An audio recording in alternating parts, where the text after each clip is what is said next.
Scott Lynn for the vacationing Paul Limon on the KEX Morning Update. It was a very contentious week on the campaign trail. President Obama's campaign stepped up its attacks on Republican challenger Mitt Romney, even suggesting Romney may have committed a felony. And Romney answered back saying the president is lying about Romney's record at Bain Capital while trying to direct the focus away from the nation's poor economy. Paul Bedard writes about this and other things in his Washington Secrets column for the Washington Examiner.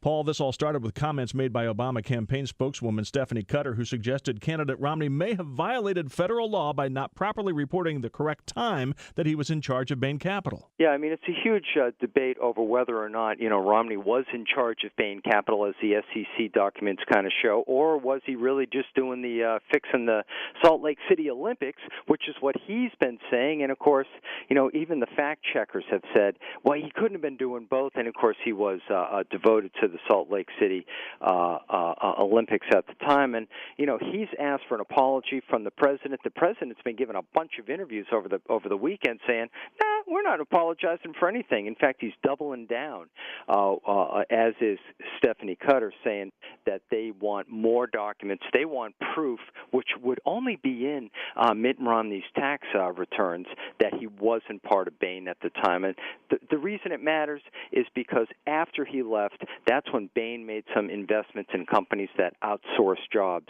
And so that's, the heart right now of the economic campaign Obama is running against Romney. The Romney campaign points out the candidate has done what he's legally required to do. Yeah, you got to do more than that, unfortunately, now in this world of politics. If it becomes a big debate over, we want to see your tax returns, does Romney want to get stuck in a fight over that, like happened during the primaries? Eventually, you had to cough him up. In another one of your Whispers columns, you wrote that President Obama is paying to be Mr. Cole on Google searches. What's going on there? He's the green president, right? And, he's getting pistol whipped by coal states. I mean, in West Virginia during the primary, 40% of the vote went to a felon who's in jail in Texas because coal voters are mad because they see that Obama's kind of tightening up on the environmental restrictions. So what's he doing?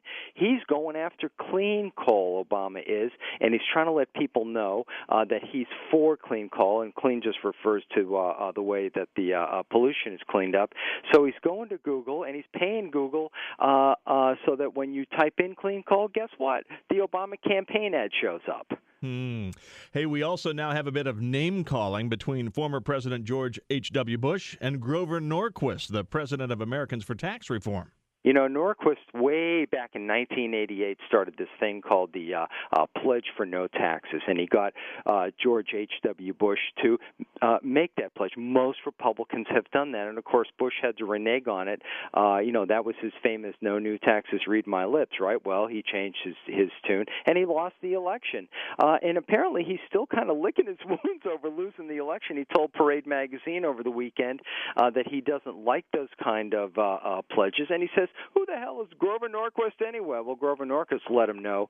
He set up a Facebook page and said, listen, Republicans, this is what will happen to you if you change your mind on taxes. You will lose just like George H.W. Bush, who he called a fool of history. And finally, we are hearing a lot of names, Rob Portman, Paul Ryan, Bobby Jindal, even Condoleezza Rice. Is Mitt Romney any closer to choosing a running mate? Oh, he's definitely closer. They're in the process right now of looking over, tax returns and personal life histories of a lot of the candidates.